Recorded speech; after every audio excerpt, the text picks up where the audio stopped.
What's up, guys? Jess here. I'm so excited to introduce you to the newest member of our family. This is Kyrie. Say hi, Kai. Hi, Papa. Kyrie is 15 weeks old as of right this second, and the rest of this video was filmed actually when he was 7 weeks old. So he looks quite a bit different. He acts quite a bit differently, but it's such a nice moment in time. I kind of wanted to keep it intact, so enjoy. There's a couple other vlogs also that I filmed while Kyrie was younger that you'll see coming up over the next couple of weeks. But again, moments in time, can't not have them. But we did take some time off to enjoy our family. So I filmed some things, but nothing has really gotten posted. So look out for those and enjoy. Thanks so much for tuning in. This is Kyrie's birth story. Hi, everyone. Hello. Kyrie was born on March 10th and came out 9 pounds 10 ounces. No wonder mommy was looking like such a torpedo belly and so huge. Hey, there is a big family history on my side of the family for big babies, so I kind of feel like part of the crew now, part of the club. Hey, you're a big guy. He has been such a gem. Aren't you just a little joy? Just a little joy. He's been giving us pretty good sleep, so we get 4 hours at a time. Pretty good. Pretty happy about that. And then 2 hours at a time at the end there. End of the night, that 4 to 6 window. But I'm starting to get used to it and starting to feel rested again. It's fabulous. It is fabulous, isn't it, Kai Guy? Yes, not so bad, hey? Yeah, and he's growing gangbusters. He's already almost 14 pounds. So Mama's arms are getting a good workout. Oh, yes. Oh, okay, let's get you some milk. So Kyrie had a little bit of a bumpy entry into the world, I guess you could say. Everything was perfect. Everything about the pregnancy was perfect. Everything about labor was actually everything I could possibly have imagined it would be. I was actually really stoked about how everything went down. Pregnancy, by the end there, I was just so done. But that was just an emotional thing because it was so large and I couldn't do anything. And I really felt like, I was letting our other son Tuukka down, who's 2, because I couldn't be as active and playful with him. I mean, he's fine. He's got all kinds of other family around and lots of people to play hockey with him. And he loves hockey. He's obsessed with hockey. It's hilarious. I was pretty excited for the show to get going. 2 weeks before Kyrie was born, I came down with COVID. So that was a bit of a drag, let me tell you. I couldn't take any medications, like cold medications. Thankfully, what COVID did to me wasn't that serious. I was really congested. I had a really stuffy nose, so I slept on the couch sitting up a couple of nights. We got this stunning new couch just in time for me to get COVID, so it has these 2 chaises long, and I could lay on the couch and be semi-reclined, which was pretty awesome. But still, sort of laying, but still propped up really nicely. So that was dope, and really helpful. And thankfully, my symptoms really only lasted about 3 or 4 days. And nobody else in the house got sick. Unbelievable. So fortunate. So then on March 10th, it was 12:40 a.m. I got up to go to the bathroom, and I'm 3 steps from the bathroom, and just this huge gush, my water broke. I was standing there thinking, it's got to be the water breaking, right? Because there's no way that I just didn't make it to the bathroom. So that was pretty cool and very much like being in the movies, straight up giant gush. Which was cool because my water didn't break from my first pregnancy, so it was kind of fun to experience that. And then, so I woke Darnell up and we went to the hospital and they did a couple tests and confirmed that yes, my water had broken and that Kyrie was doing great in there. So no problem. And we had to stay for a little bit because they did a couple of extra tests and stuff just to make sure, because I had COVID recently. So, and thankfully Kyrie stayed in until COVID was gone so that, you know, I wasn't sick anymore and Darnell wasn't sick either. He never got sick, which was great, but he wasn't sick. We were all good to go. No masks needed for laboring. Fantastic, because I can't even imagine, and huge props to all those moms that have given birth with a mask on in the last couple of years. We got home from the hospital around 3:30, and just as we're in the truck on our way home from the hospital, my contractions started. So I was like, okay, it's go time, let's go. I was actually really glad because, you know, when your water breaks, like they'll induce you after a certain amount of time. And I had some oxytocin for my last labor to help speed it up because I had an epidural. It really slowed things down. My body was just like not dilating. So they, and man, I thought it was like way extra intense because of that. Because within an hour of getting the drip, all of a sudden I'm like, things are happening. And it was really painful. So my last labor and delivery, I wasn't really sure if the epidural was doing a whole heck of a lot. So this time I was ready to labor at home as long as possible. And then now that I know what intensity really feels like for labor, I was ready to be like, okay, I'm in, and we're only 10 minutes away from the hospital here in Prince George, whereas like last time in Toronto, it was 40 minutes. So I was ready to go faster that time. But now I'm like, okay, I know what this feels like. Let's do it. Let's stay at home as long as possible. And we did. We were home. It was like 4:30 in the morning. I'm making Tuukka's lunch and getting him all ready for daycare, making sure he's all packed for his sleepover with grandparents. And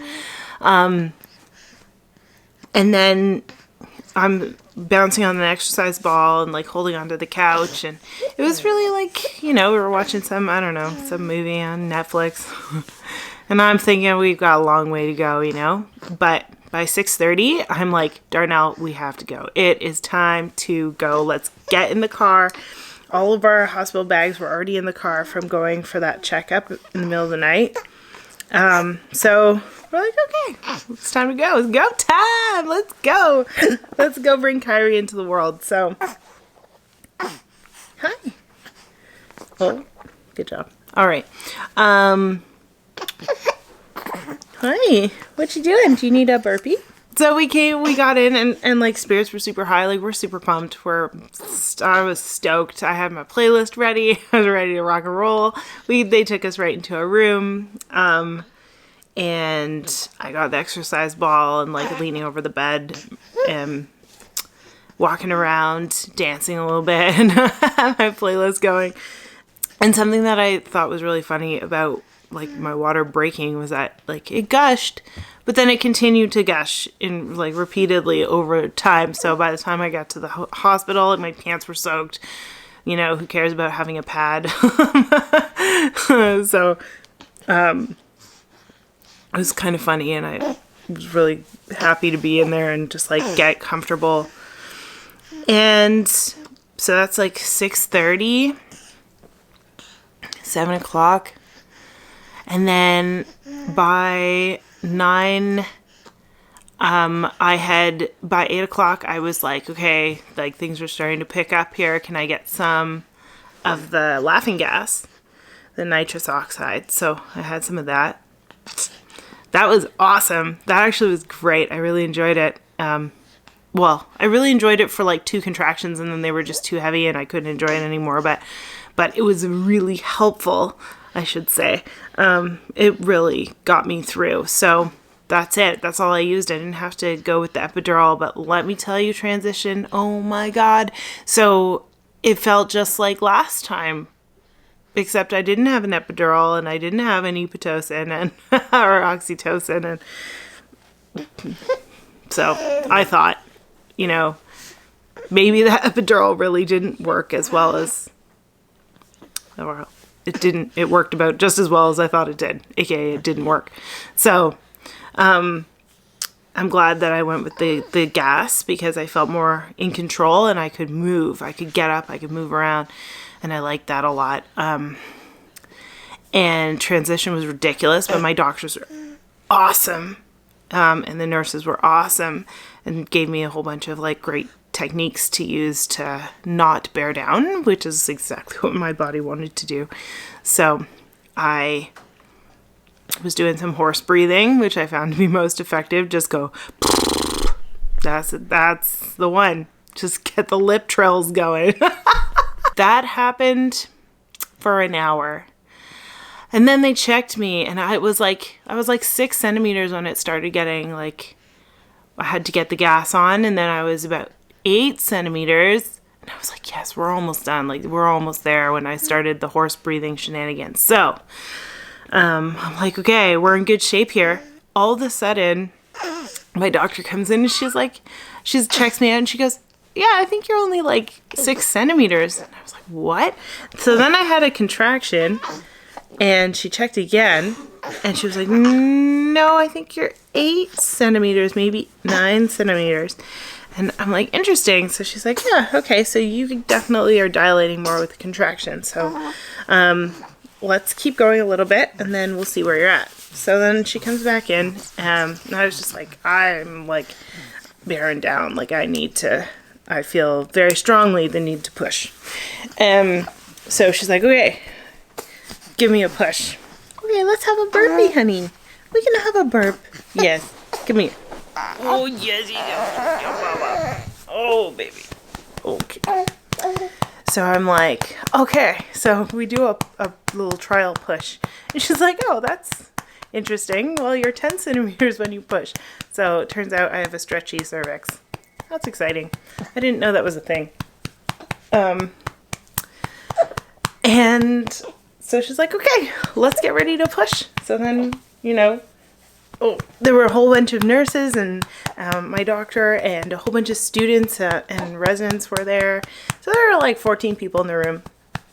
And it was funny because like I come out of a contraction, I open my eyes, look around the room, and I'm like, oh geez, like, so I'm like, and I'm facing the back of the room. So I like turn around and I look and everybody's like waiting, ready, excited.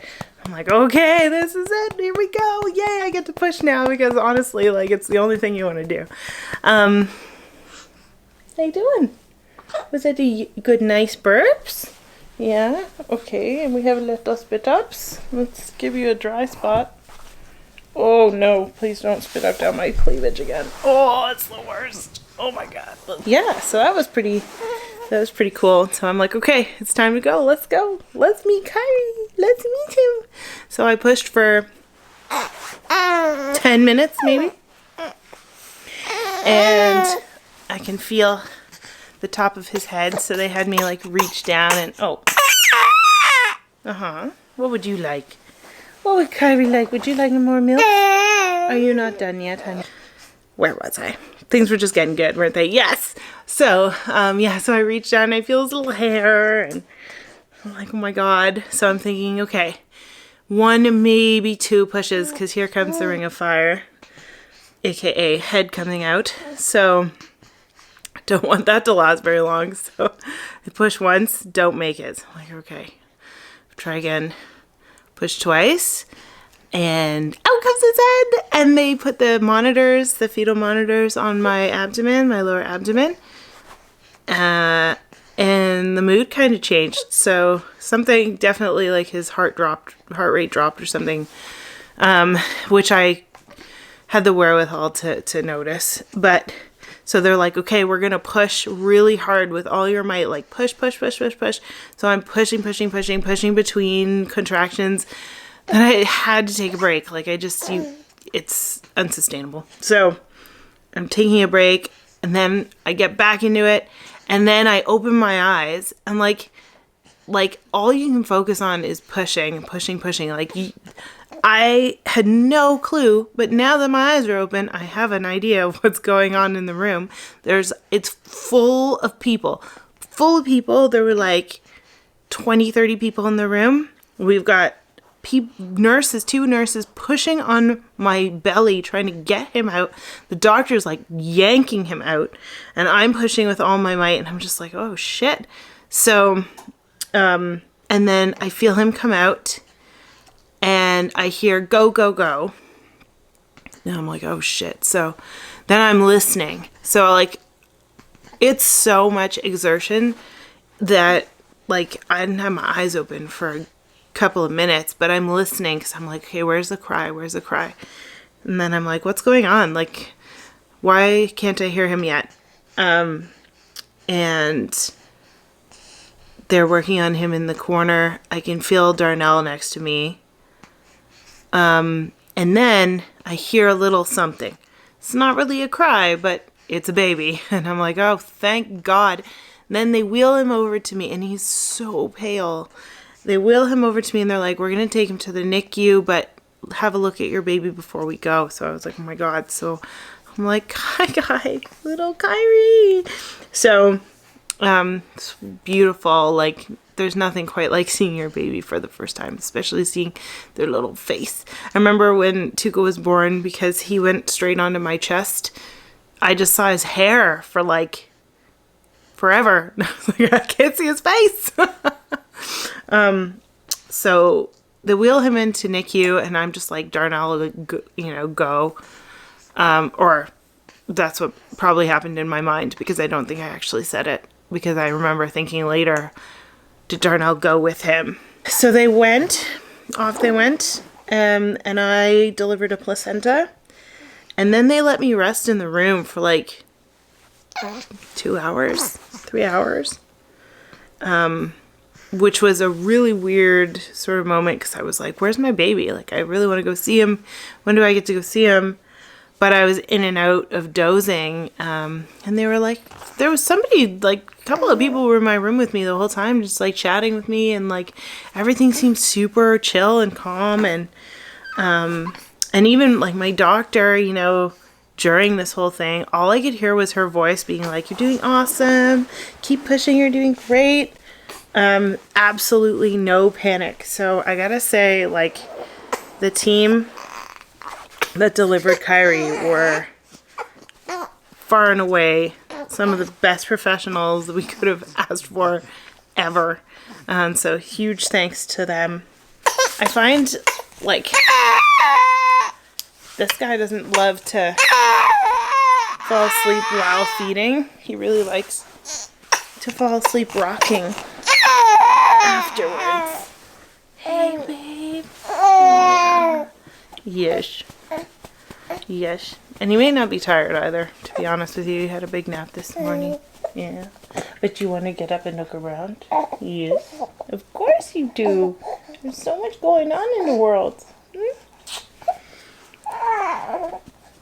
So then I found out what happened also throughout all of this. So Kyrie came out, and when his head popped out, there was a knot in his umbilical cord, and it pulled tight. So they showed it to me. It was like a shoelace knot, like pulled tight. So he couldn't breathe anymore, so they had to get him out.